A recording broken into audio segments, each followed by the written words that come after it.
নমস্কার বন্ধুরা, কেমন আছেন সবাই? আশা করি অনেক ভালো আছো। আমি অনেক ভালো আছি। ত্রিপুরার ছোট্ট একটা গ্রাম থেকে আমি পঞ্চমী। বন্ধুরা, আজ তোমাদের সাথে শেয়ার করব যে আমাদের বাড়িতে কী কী গাছ আছে আর আমি কী কী গাছ নিজে হাতে লাগিয়েছি সেই সবগুলো।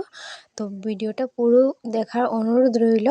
তো বন্ধুরা দেখে নাও। প্রথমে আমি বলে দিই যে তিন্নিমা আর আমি আর কি দুপুরবেলা কী করব বুঝতে পারছি না, তো তাই তিন্নিমাকে নিয়ে একটু ভিডিও শ্যুট করে নিলাম, তোমাদের সাথে শেয়ার করলাম সেটাই। তো দেখে নাও বন্ধুরা, এখন তো মানে কাঁঠালের সময়, কাঁঠাল ধরার সময়। তো আমাদের বাড়িতে এরকম এতটুকু বড় বড় হয়ে গেছে কাঁঠাল। আর এটা দেখো গোল কাঁঠাল একটা, ভীষণ ভালো দেখতে লাগছে।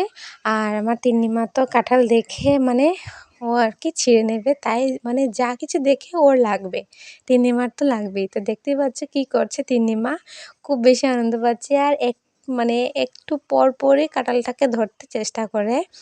তো দেখতে পাচ্ছ এত নিচে কাঁঠাল হয়েছে।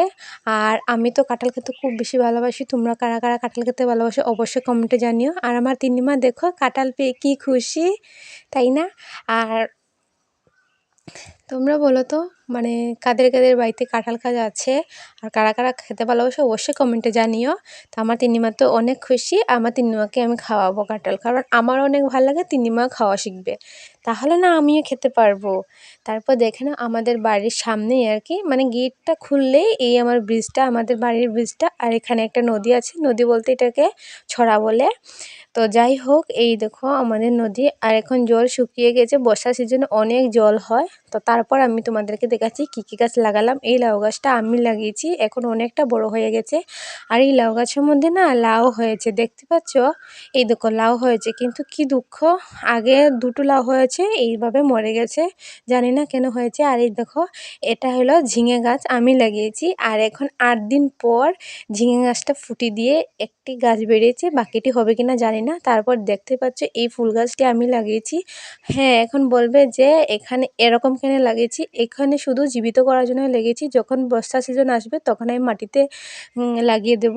আর এখন তো মানে শুকনা সিজন, তো প্রায় দিন জল দিলেও কি হয়, জলটা টেনে নেয়, তার জন্য এখানে জল দিলে বেঁচে থাকে। তো যাই হোক, এখানে দেখো বোতলের মধ্যে কত সুন্দর হয়েছে ফুল, আর কলিও এসেছে, ভীষণ সুন্দর লাগছে দেখতে। আর তোমরা কারা কারা এই ফুলের নাম জানো অবশ্যই কমেন্টে জানিও, তো আমি তো জানি না। তারপর দেখো বন্ধুরা, এখানে আমি রামাস গাছ লাগিয়েছিলাম, তো রামাস তো হয়েছে, কিন্তু দুঃখিত বন্ধুরা এখন একটা গাছই আছে, 13টা গাছ লাগিয়েছিলাম। আর যখন বড় হয়েছে গাছটি, মানে ধরার সময় এসেছে, তখনই ছাগল খেয়ে নিয়েছে, আর পাশের বাড়ির ছাগলটা খেয়ে নিয়েছে। তারপর দেখো রামাস ধরার পরও খেয়ে নিয়েছে। তো এখন যদি থাকতো গাছ অনেকগুলো, তো অনেকগুলো রামাস হয়ে যেত। আর এখানে দেখো বন্ডুলা গাছ লাগিয়েছি, যখন ধনেপাতা সিজন শেষ হয়ে যায় তখন এটা আমরা তরকারিতে দিয়ে খাই। আর এখানে দেখো অ্যালোভেরা 2 জাত গাছ আছে, একটা পাতলা পাতলা আর একটা ঘন, মানে একটু মোটা টাইপের আর কি অ্যালোভেরা গাছ, 2 জাতে আছে। তো তোমাদের কাদের কাদের বাড়িতে আছে অবশ্যই কমেন্টে জানিও। তো দেখতেই পাচ্ছ। আর এখানে দেখো পাতিলের মধ্যে আমি রসুন গাছ লাগিয়েছি। তো তোমরা আসলে কমেন্ট করে জানিও তো, মানে রসুন গাছে আদৌ কি রসুন হয়েছে কি না, কারণ গাছগুলো মরে যাচ্ছে, জল দিই প্রতিদিন, তারপর দেখো গাছগুলো মরে যাচ্ছে। তো এখন রসুন হয়েছে কি না বুঝতে পারছি না। আর কত মাসে ও রসুন হয় সেটাও আমাকে কমেন্ট করে জানিও।